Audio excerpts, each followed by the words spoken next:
ओम नमः शिवाय। शिवजी सदा सहाय। ओम नमः शिवाय।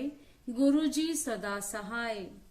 मंद्राचल पर गौरी देवी का स्वागत। महादेव जी के द्वारा उनके और अपने उत्कृष्ट स्वरूप एवं अविच्छेद संबंध पर प्रकाश तथा देवी के साथ आए हुए व्याघ्र को उनका गणाध्यक्ष बनाकर अनंतपुर के द्वार पर सोमनंदी नाम से प्रतिष्ठित करना। ऋषियों ने पूछा, अपने शरीर को दिव्य गौरवर्ण से युक्त बनाकर गिरजा कुमारी देवी पार्वती ने जब मंद्राचल प्रदेश में प्रवेश किया तब वे अपने पति से किस प्रकार मिली। प्रवेश काल में उनके भवन द्वार पर रहने वाले गणेशरों ने क्या किया तथा महादेवी ने भी उन्हें देखकर उस समय उनके साथ कैसा बर्ताव किया। वायु देवता ने कहा, जिस प्रेम गंभीर रस के द्वारा अनुरागी पुरुषों के मन का हरण हो जाता है, उस परम रस का ठीक ठीक वर्णन करना असंभव है।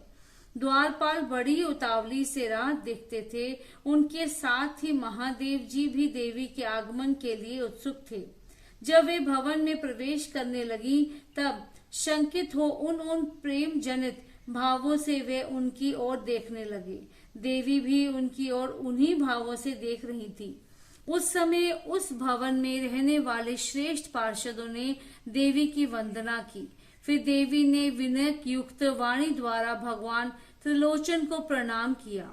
वे प्रणाम करके अभी उठने भी नहीं पाई थी कि परमेश्वर ने उन्हें दोनों हाथों से पकड़कर बड़े आनंद के साथ हृदय से लगा लिया। फिर मुस्कुराते हुए वे एक टक नेत्रों से उनके मुख चंद्र की सुधा का पान सा करने लगे। फिर उनसे बातचीत करने के लिए उन्होंने पहले अपनी ओर से वार्ता आरंभ की।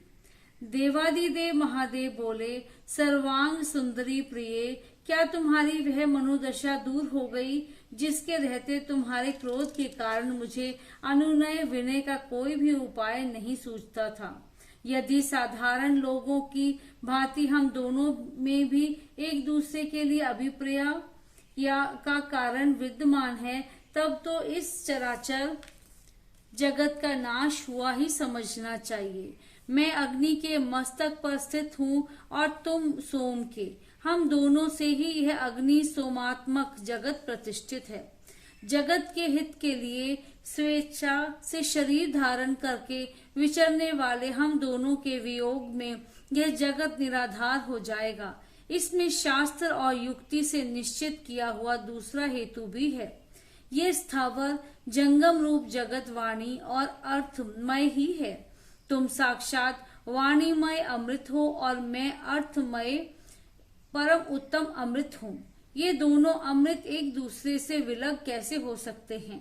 तुम मेरे स्वरूप का बोध कराने वाली विद्या हो और मैं तुम्हारे दिए हुए विश्वास पूर्ण बोध से जानने योग्य परमात्मा हूँ।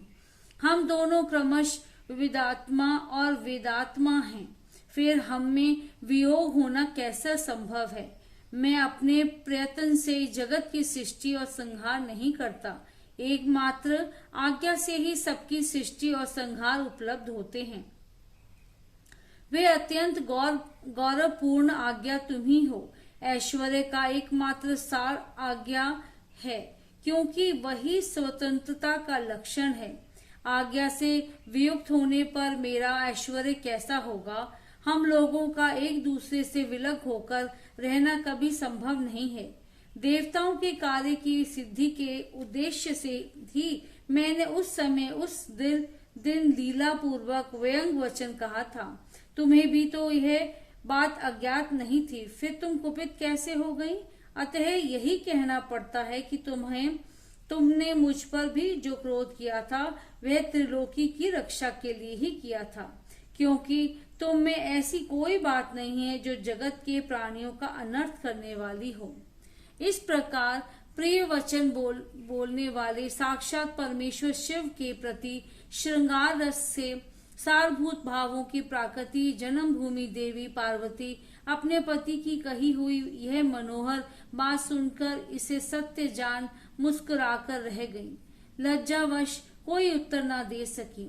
केवल कौशिकी के यश का वर्णन छोड़कर और कुछ उन्होंने नहीं कहा।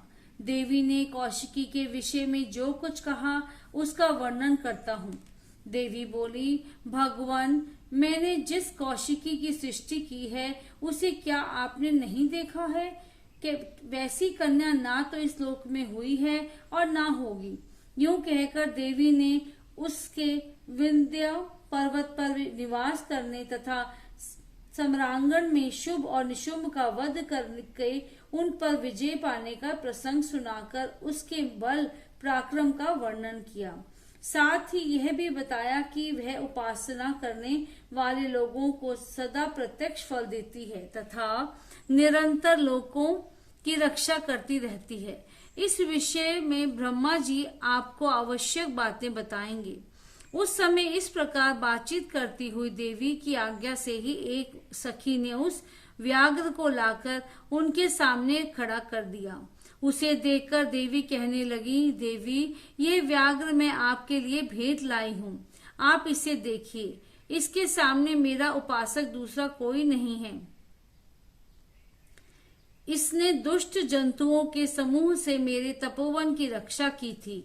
यह मेरा अत्यंत भक्त है और अपने रक्षात्मक कार्य से मेरा विश्वास पात्र बन गया है। मेरी प्रसन्नता के लिए यह अपना देश छोड़कर यहाँ आ गया है। महेश्वर, यदि मेरे आने से आपको प्रसन्नता हुई है और यदि आप मुझसे अत्यंत प्रेम करते हैं तो मैं चाहती हूँ कि यह नंदी की आज्ञा से मेरे अंतःपुर के द्वार पर अन्य रक्षकों के साथ उन्हीं के चिन्ह धारण करके सदा स्थित रहे।